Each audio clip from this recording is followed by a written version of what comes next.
This is Jennifer Gonzalez welcoming you to episode 98 of the Cult of Pedagogy podcast. In this episode, we're going to talk about improving the way we teach about slavery.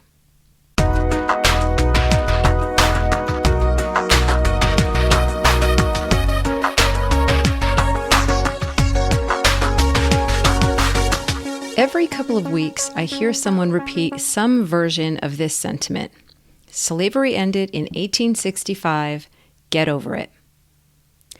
And although I know that this claim is riddled with problems, my ability to adequately refute it is limited.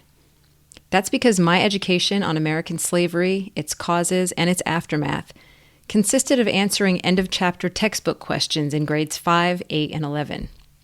We covered the topic, took a test where we matched Harriet Tubman, Abraham Lincoln, and Dred Scott to their one-line descriptions, then moved on.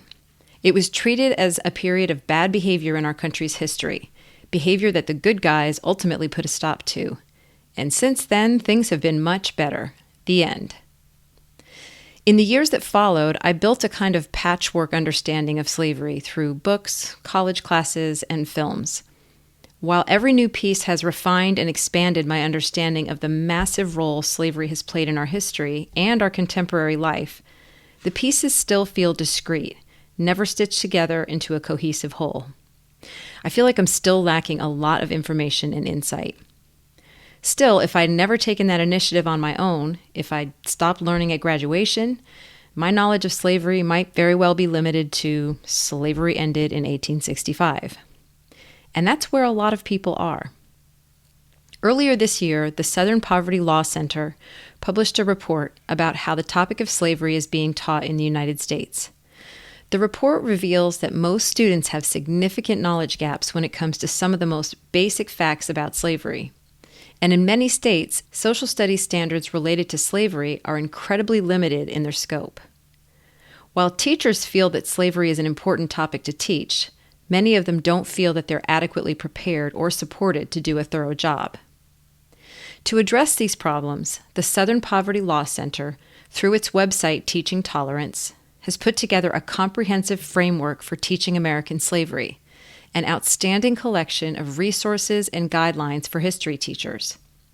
The framework provides a list of 10 key concepts and 21 summary objectives to help you and your students give American slavery a thorough, thoughtful examination. It also includes over 100 primary source texts and a set of sample inquiry design models, teaching plans that actually show you how to walk students through an inquiry of slavery, with guiding questions, analysis of primary sources, and performance tasks to synthesize what they've learned. Another piece of the framework is the Teaching Hard History podcast, which is produced for teachers. Every episode looks at the teaching of slavery from a slightly different angle, with topics like slavery in the Supreme Court, slavery and the Northern economy, and slave resistance, with each topic explored by one prominent history scholar. If you teach history, you need to make time to listen to this incredible podcast. Not only will it deepen your understanding of American slavery, it'll give you so many insights on how to teach difficult topics.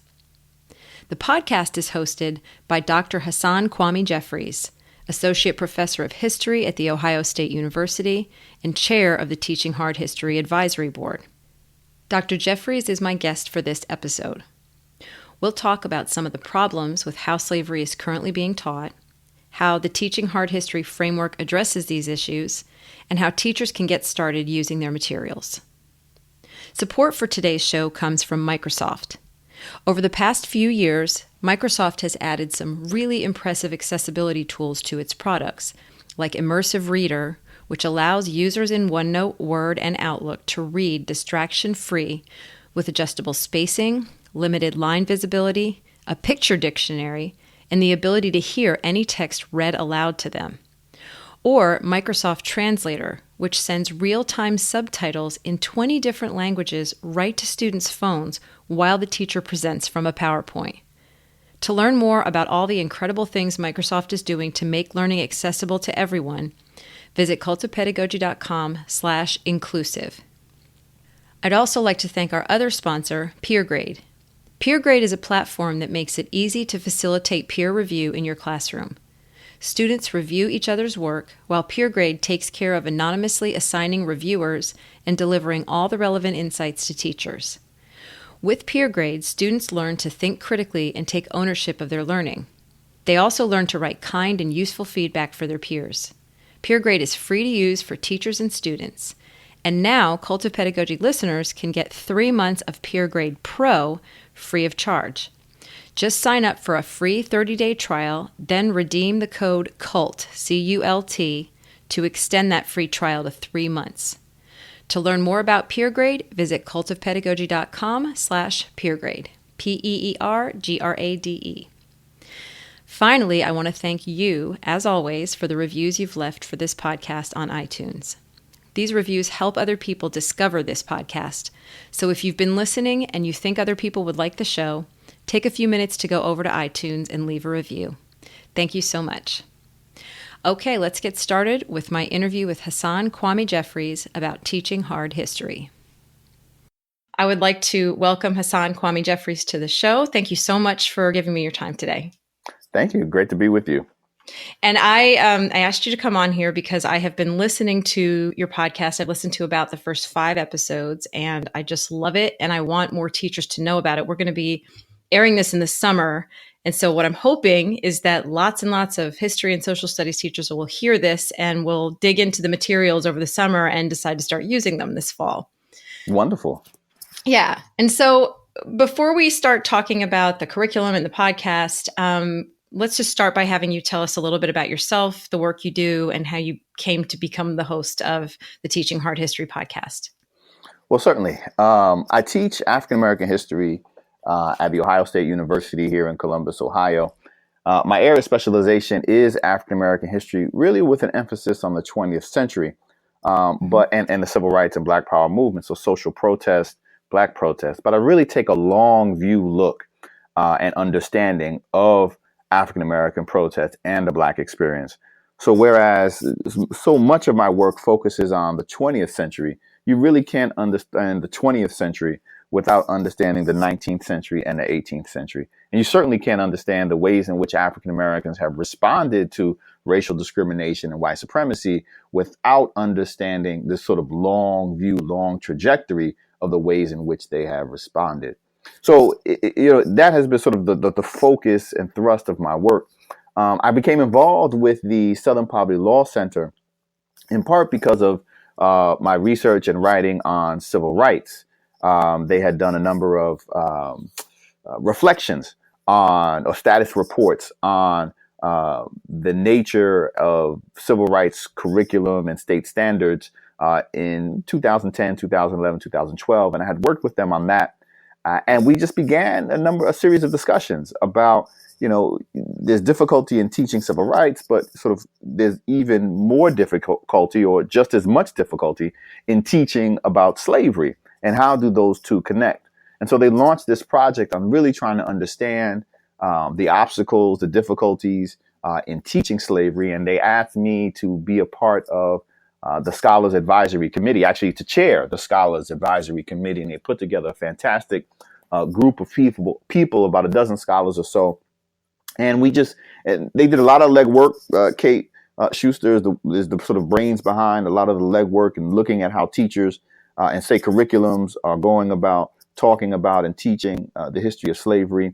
And came up with this fantastic report that we'll get into a little bit more. But then as part of that, what was really fantastic, Jennifer, about the report is that it's not just about all the things that we are doing wrong in teaching slavery in the classroom.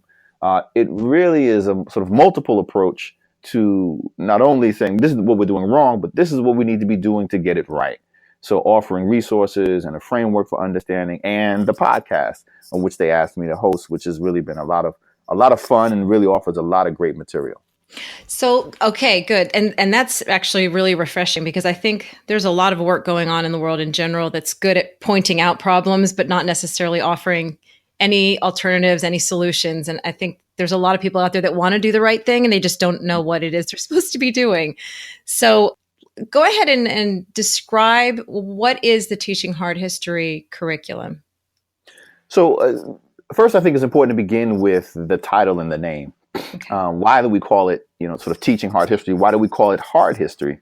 And that's because when we talk, there are a number of issues and moments and events and phenomenon in the American experience that are difficult for Americans to talk about, to teach about, to think about. And almost all of them, certainly revolve around race and racism. And slavery is really foremost among those. So the hard history is slavery itself, because it really is something that we have found as Americans is hard to talk about in our everyday lives, hard to think about, and certainly hard to teach in the classroom setting for any number of reasons that we can talk about. But so the curriculum itself, the Teaching Hard History of American Slavery curriculum itself, as I just said a moment ago, not only points out sort of the shortcomings, what we have been doing wrong, what we haven't been getting right, i.e., and some of those things include, sort of not focusing enough on the inhumanity of the system of slavery, just looking at it in a very depersonalized way. This is just an unfortunate economic system, right? Or limiting its scope. This is something that just happened in the South and was just, over this short period of time, as opposed to saying that, wait a minute, this was a national phenomenon. There is no America without the institution of slavery. So, and that comes across with sort of the state standards, what states are requiring teachers to teach. But then also, even when you think about, okay, do they talk about black folk? Well, yeah, a lot of the state standards do. But it's, introduce, Harriet Tubman and Frederick Douglass and then the Civil War, and then we move on without any real context, right? You have these people who are resisting, but what the heck are they actually resisting? Because you've never actually talked about the institution of slavery and how it was so deeply embedded into the tapestry that is America. So we talk about that. We talk about the shortcomings in the classroom. We talk about the shortcomings in our textbooks and the impact that this has had on our students. And the short of the long is they just don't know much about what slavery was and how central and integral it was to the American project. So we lay that out. Was this part of that report that you mentioned earlier, the Southern Poverty Law Center's report? Yeah. This is all in the Teaching Hard History, that initial report, right? I mean, so it's all in there. But then we move beyond sort of, okay, this is where we're coming up short, to saying, okay, what can we do about it? And Jennifer, what you were pointing out, like, it's good to know, you got to identify the problem. Good. We understand that there's a problem. Let's all be on the same page there. Right. Now, what can we do about it? And the first thing is, in the report that we lay out, is like, look, there's really 10 key concepts that need to be at the center of instruction on American slavery. And these concepts are drawn in part from a book that I would also recommend to your listeners if they want to really sort of, and it ties into the podcast as well. It's Understanding and Teaching American Slavery.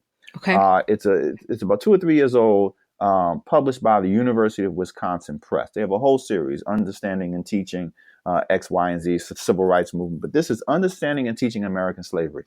And these 10 key concepts really come out of there. They're listed they're sort of whittled down into the Teaching Hard History report, which you can find at tolerance.org, Southern Poverty Law Center website, teachingtolerance.org. But among these concepts, for example, I won't go through all of them because your listeners can get them on their own. Are things such as slavery and the slave trade are central to the development and growth of the economy across British North America and later the United States. And you think, like, this is fundamental.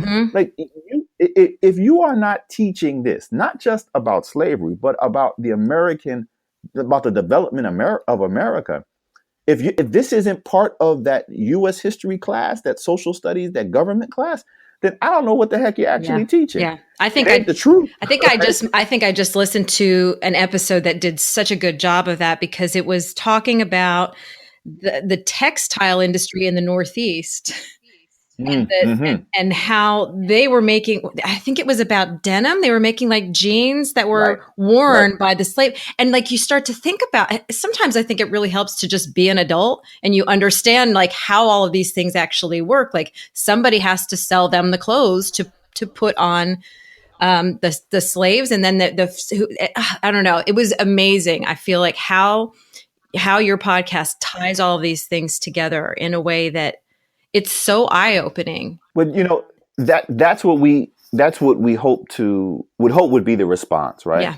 Because it is, we have become, I think, as students and teachers, we've taken slavery and detached it from reality, Yeah. right? And sort of made it sort of this other thing off in a corner somewhere, Mm-hmm. an unfortunate circumstance that impacted a few people that most people kind of opposed Just to. an ugly period in our history that we would like to forget. And a lot of people like to say, well, slavery's over. We don't have a problem anymore. And yeah. Yep. So, and it's really two things, because I mean, one of the concepts, are the concepts are rooted in history, right? So how does slavery sort of evolve and impact? Just like you said, Boston does not exist as a major international commercial city without slavery in Charleston, South Carolina. Right. Because all the goods that are coming out of Charleston, all the manufacturing, just as you mentioned, sort of jeans and stuff in the major mills in Massachusetts are all being used to supply initially enslaved plantations in the Caribbean, but then in the 1800s enslaved plantations down south, right? Not to say nothing of the fact that New York, my home state, had slavery until 1827, right? That's just 3 decades before the end of the Civil War. So these 10 key concepts, right? Another one: slavery was the central cause of the Civil War. Like you would think, one of the things that we did with the report is that we surveyed teachers and students, and there's actually a couple quiz questions that you can take if you go to the website just to sort of test your knowledge about slavery. And one of the things that we found was that most students could not identify slavery as 7 out of 10 could not identify slavery as the central cause of the Civil War. I think I saw that. They were pointing to, right. They're pointing to things like such as states' rights and this other thing. So in the podcast, you haven't gotten there yet, Jennifer, but you will. The last 2 episodes that we did, episodes 10 and episode 11, look at slavery and the law. And one of the Paul Finkelman, a legal scholar, I texted a friend of mine and I said, listen, we just dropped the last episode on slavery and the law, and it's fire. And he was like, wait, how can this be fire? It's a legal scholar. I was like, trust me, listen, this is everything you need. This is everything that you need and want. Because he just lays out so brilliantly that the South, in fact, was opposed to sort of states' rights, if you will. They wanted the federal government, for example, to say there is a fugitive slave law, 1850, right? First in the Constitution, but then, of course, then in 1850, a fugitive slave law saying what? That states that no longer had slavery had to recognize the enslaved status of enslaved people who ran away. That's counter to states' rights. They wanted federal intervention in that way. And so, sort of he lays that sort of history out for the first 6 decades of this country in just beautiful form and fashion. And of course, it still resonates. I mean, this is real meaning for how we remember not only the Civil War and slavery today, but also the commemoration of the lost cause that maybe we'll get some time to talk about a little bit later. The one of the things that I wanted to ask you too, that I didn't mention this to you earlier, but I get the impression listening to the podcast that your intended audience for this podcast is actually teachers and not necessarily students, because you talk about how do we teach this and how can you bring this up with your students and how can you handle, like, it sounds like advice being given to teachers. Am I correct in assuming that? No, you are correct in assuming that. The primary audience that we are interested, our target audience, are certainly teachers. But we hope to do it in such a way that anybody who's not in a formal classroom, but is a teacher nonetheless, would be interested and find some useful tips and pointers. So in other words, Right. parents are frontline teachers, Mm-hmm. right? Aunts Mm-hmm. and uncles are frontline teachers. Sunday school teachers are. I mean, we teach. We teach people and young people every day in so many different ways. So certainly there are things for teachers that, and that's the focus. But this isn't. But we're not talking about sort of lesson plans and the like in the podcast for sure. Mm-hmm. I mean, it is Right. just. I mean, it's history, right? Like this is what happened. And if you want to delve a little deeper, this is how you can delve a little deeper. If you want to bring in a circle of folk and talk about this issue, because all of it's central to sort of these questions of race and racism in American society, then hopefully this will be a way to sort of bring things in. We have an episode on films and using documentaries, and talks about some of the different films that could be really useful thought pieces, not only in the classroom, but then Right. really for conversation, for study groups Yes, you talked about and glory. reading groups. Yeah, Yeah. absolutely. Exactly. Now I I want to mean, go back and watch that. I think I saw that when I was, I don't know, 19 or something. It went right over my head. hmm Um, so the podcast really is an accompaniment to the whole curriculum, which is on teachingtolerance.org. So what are the other materials that are actually on the website that teachers can access? Oh yeah. So we have the overall report, which Mm-hmm. really lays out, as I was saying, the shortcomings, the problems, what we found, and sort of these assessments, the key concepts, these 10 key concepts that everyone really should know and understand about the history of American slavery, and teachers should be incorporating in their discussions. Again, not just of slavery, but really of American history. Mm-hmm. As well as, and this is really, for all teachers really need to check this out, these summary objectives. So, I mean, one of the brilliant things that Teaching Tolerance does, the subdivision of the Southern Poverty Law Center, is they understand the requirements of teachers Mm-hmm. and what's being asked of teachers. And so the framework for teaching American slavery that's offered in the report is it consciously pegs them to various objectives that are often found in state requirement in state requ- for often found in curriculums as requirements, so Mm-hmm. that you can really look at sort of these summary objectives and tie them back to the curriculum points, the key frameworks, and see how they can be woven in, Right. not as separate units, but really addressing units that are already in place. So in addition to Right. that, there's this primary source text, Mm-hmm. over 100 already related student friendly resources. And, Mm-hmm. and this is important because one of the things we say is, look, scholars have been talking about and teaching about slavery accurately and effectively for several decades now. Yeah. And certainly we can go back a century and talk about W.B. Du Bois's major work on Black Reconstruction.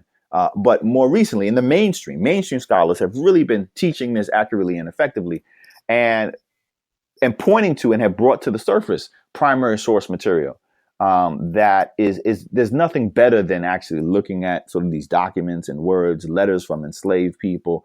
Heck, the U.S. Constitution, where does it mention slavery? Where doesn't it mention slavery? Yeah. And what are the euphemisms that it Mm. uses as opposed to actually mention slavery? So a list of primary source texts, not a list, actual links to them. Yeah. There's the student quiz, that 12 question sort of assessment, sort of where do I stand? What do I remember? One of the things that's often asked of me when I sort of talk about sort of what we've done here is well, how much did you learn? And I said, well, how much do you know? I mean, go back, and we all went through the same general education system, whether it was public or private, urban or suburban, and so we tend not to know the same things. So this quiz is actually really a good sort of self assessment to kind of just see sort of what am I missing? What did I get? What did I not get? And then we did a webinar, a conversation between myself and Maureen Costello, who is the director of Teaching Tolerance, a former AP U.S. history teacher in New York. And we did almost a 45-minute conversation or so, really sort of just mapping out and talking about sort of what are the underlying issues that teachers are facing, that students are facing in the classroom. And then finally, the podcast. All right. So if you don't have time to read it all, you can, throw on the headphones and while you're driving and really get into a lot of this material the authors in that, or the guests in that, are all authors in that teaching American slavery, understanding and teaching American slavery book. So it really works as a complement. So, knowing that this is hard history, and I think everybody will sort of acknowledge that, how is this curriculum going to challenge teachers? Is it going to, I would imagine it's going to require teachers to do some of their own personal growth. It is going to require teachers to do some personal growth. It's going to require teachers to do some soul searching, some sitting and thinking and reflecting, because these are subjects, slavery and racism and white supremacy in America and oppression and inequality, that we as a nation have difficulty and trouble talking about, and certainly teaching. The good thing is that we found in our report and survey of several hundred teachers, we surveyed 1,000 or so students, several hundred teachers, is that teachers are anxious, overwhelmingly anxious, to talk about and teach this history of slavery accurately and effectively. What they are yearning for, though, are the tools to teach it. So it certainly is going to sort of challenge teachers, just as it challenges anyone, any American, black, white, brown, doesn't matter, to think about this history. But the good thing is that teachers appear ready and willing. They just want and need the resources and the support to tackle the issues head on in the classroom. I'm thinking one thing that they may need support on is the fact that it's probably going to be likely that many teachers will get some sort of pushback, whether it's from just one parent or from multiple parents, that will see the curriculum as biased against white people, maybe, or that it will have a liberal bias, or that they'll feel like it is objectionable to them for some reason. And so how would you recommend that a teacher handle this in a way that's healthy and productive and allows for growth? I think there are two things that you point out that's worth sort of putting on the table.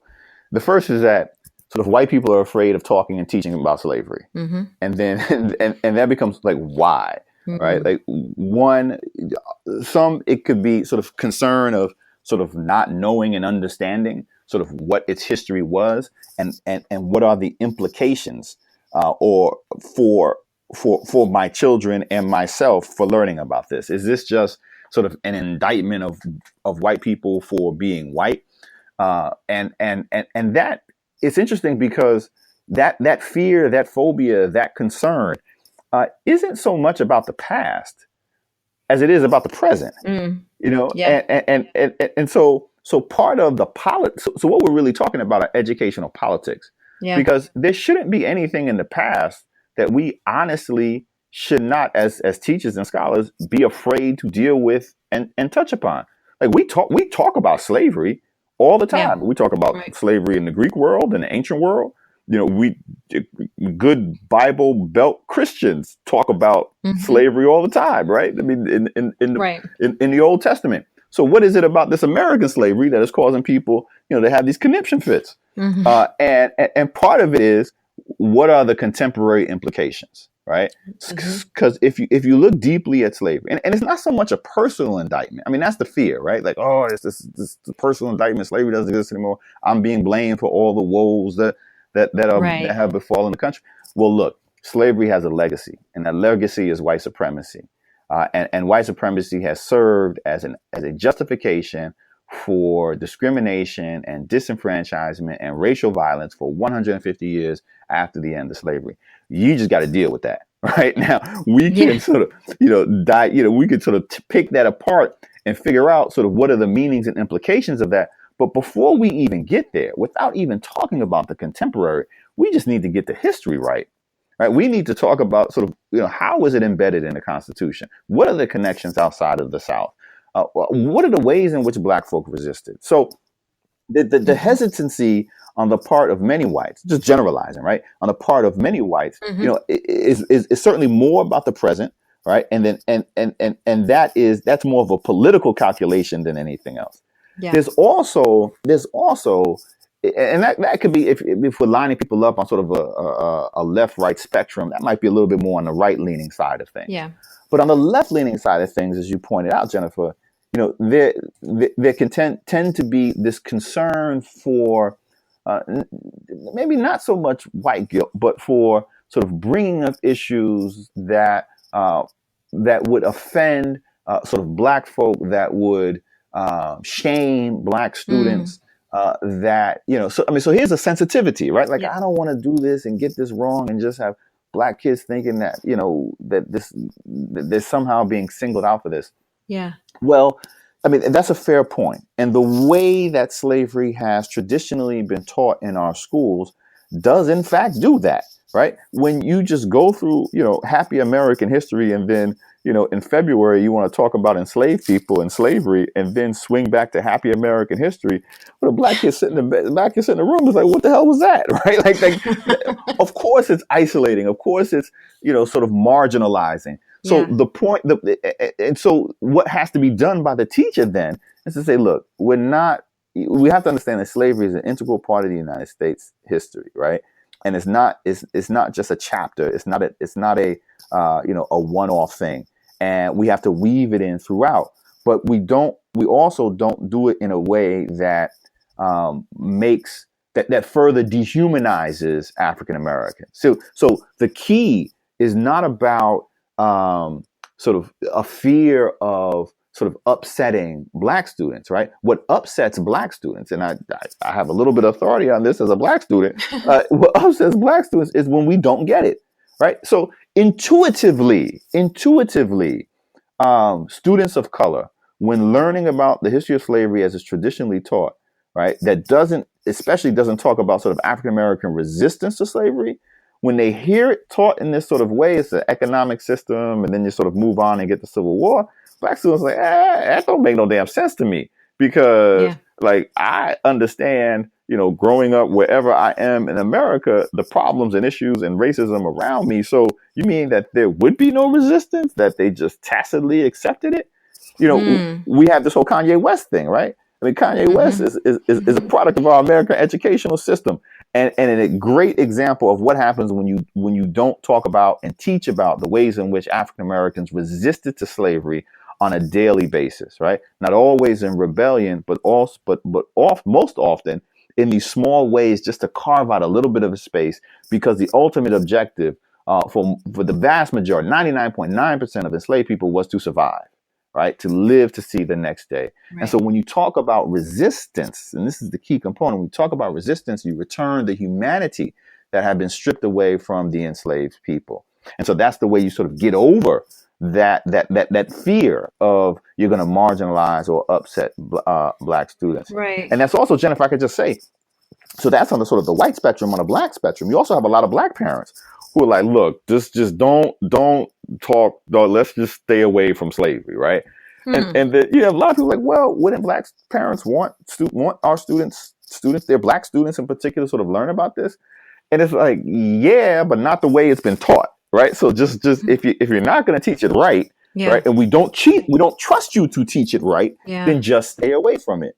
And so that becomes a real fear, because they don't want that. And there's enough white supremacy in the world then for it to bleed into the classroom in this particular way, right? Like, if you're going to do it bad, just don't do it all, right? So you get a lot of pushback from black parents there. So whether it's black parents or white parents, the community as a whole, whatever the community is, if we're going to be serious about teaching sort of slavery accurately and effectively, one of the first things that has to be done is the community has to be reassured that this is history, that this is accurate history, that this is the only way to teach American history accurately, and that, yes, there are contemporary implications, because slavery, the legacy of slavery, its impact, the impact of slavery does not end in 1865, and it does not stop at the Mason-Dixon border. So there are going to be contemporary implications, but we have to know this legacy.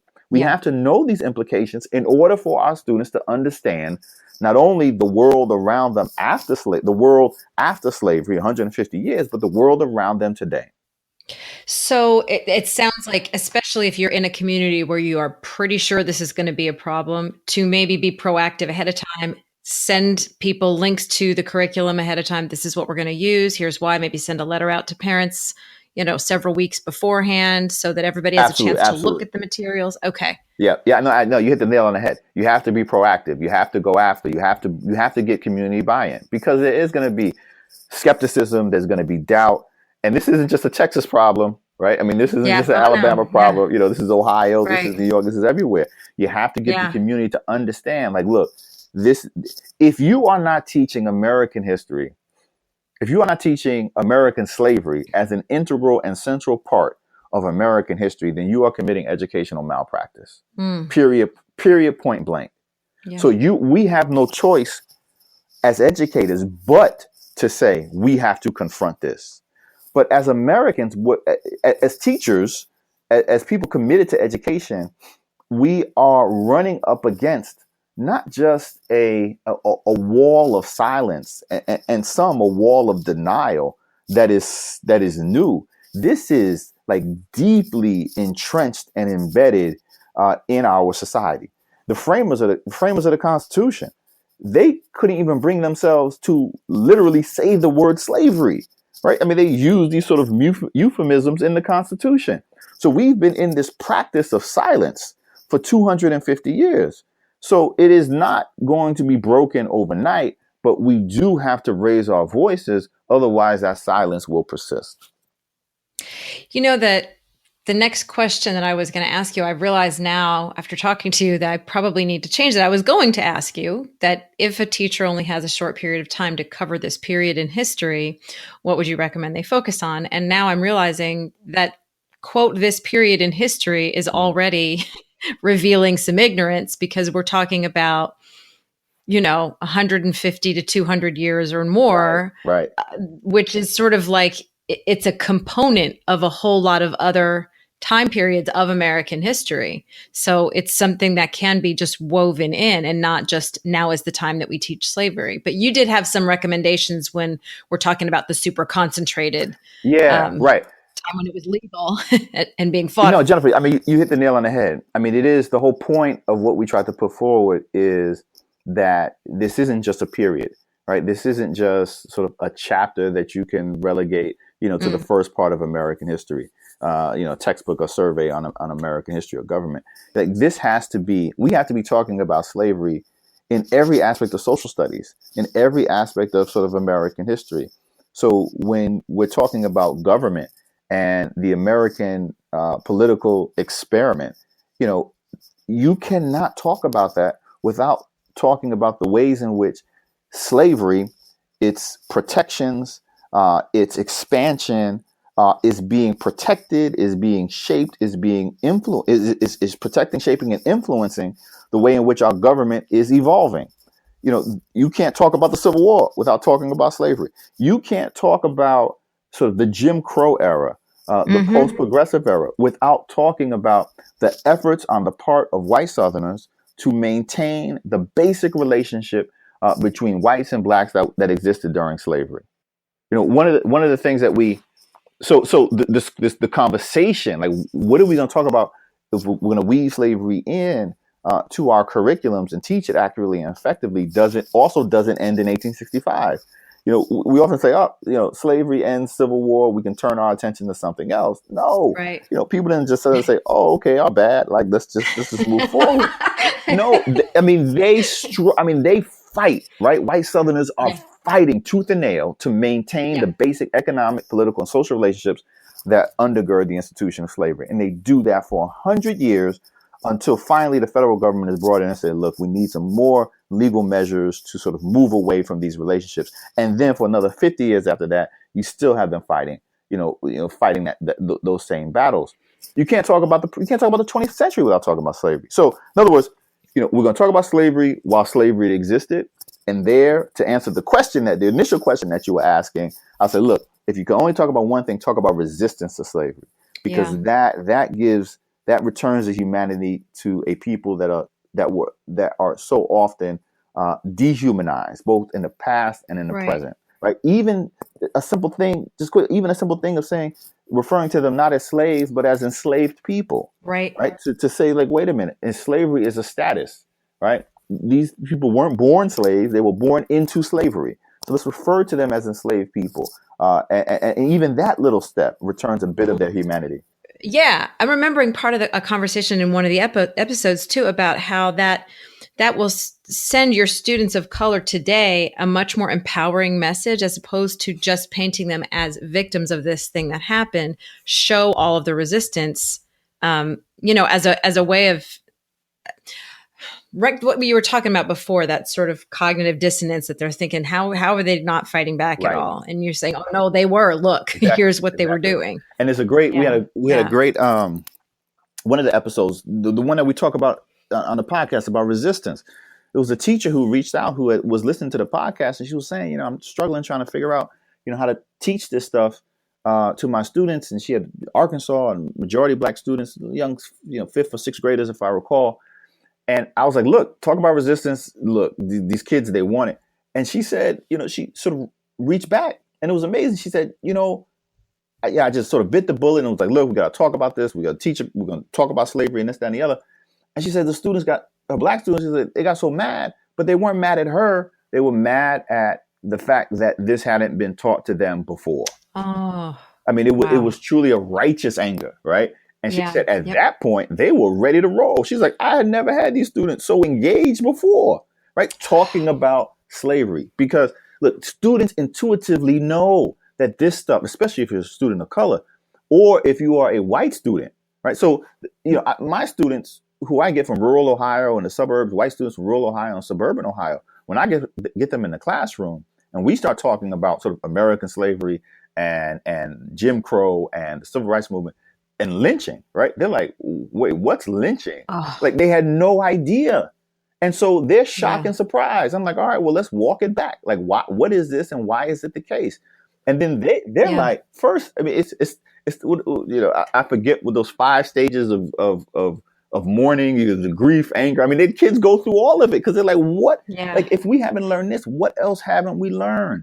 Right. And so the student, it does not, my experience has been, right? Like parents may get all funny and funky, but it doesn't turn students off. Like students want the truth and they want to be able to decide for themselves the meaning of this particular truth, but we have to give it to them. And my experience has been when you lay it out there and you're that teacher, you're not the teacher they hate. You're the teacher they love forever, right? Because you're the one who took the steps to say, wait a minute, I trust you with this knowledge. I trust you with this history.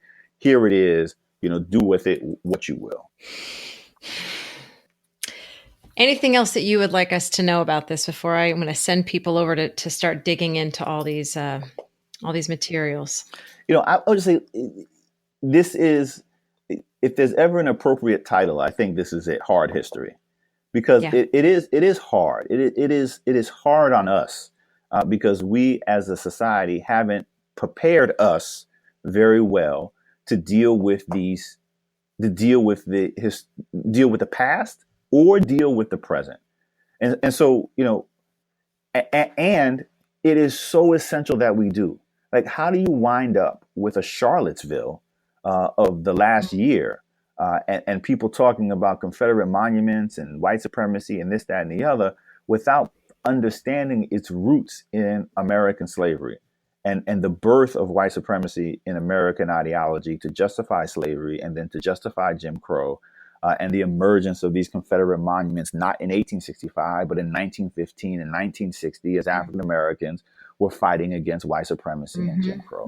Like, in other words, it's hard because it's so relevant to today, right? We can teach and talk. We're comfortable talking about the Greeks and the Romans and Joshua and Abraham, but we don't. But we get all tripped up when we start talking about Jefferson and Madison, right? And Jefferson Davis, because it still touches our lives in fundamental ways today. So it's not going to be easy, but we really have no choice in the matter. We do a disservice to our students and to our young people and to future generations if we continue going forward with blinders on and pretending that this didn't happen and that it doesn't continue to impact and influence our lives today. Thank you so much. Thank you. And to the Southern Poverty Law Center for putting this whole curriculum together. It's fantastic. I really, really hope that teachers will go and take a look at it and use it. How can they find you online? They can always find me on Twitter. I probably spend too much time on there, but life is what it is in the age of social media. Yeah. At Prof Jeffries, Prof Jeffries, Jeffries. And unlike my students, I still use email. And so they could always email me at jeffries.57@osu.edu. And of course, they can find me on the Post in the Podcast, Teaching Hard History of American Slavery, which is available through iTunes and any other major, your usual sources for podcasts. And I'll be providing links to my listeners too over on my website. If they want a direct link to get over there quickly, they can find them there too. Wonderful. Thank you so much for all this time. I really, really appreciate you jumping on here with me. No, thank you. I appreciate the invitation and keep up the great work. I enjoyed this. Thank you. For links to all the resources mentioned in this episode, visit cultofpedagogy.com, click podcast, and choose episode 98.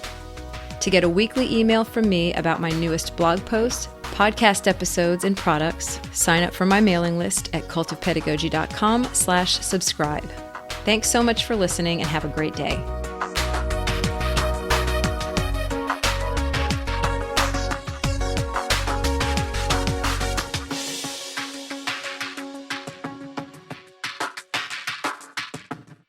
This podcast is a proud member of the Education Podcast Network. Podcasts for educators, podcasts by educators. To learn more, visit edupodcastnetwork.com.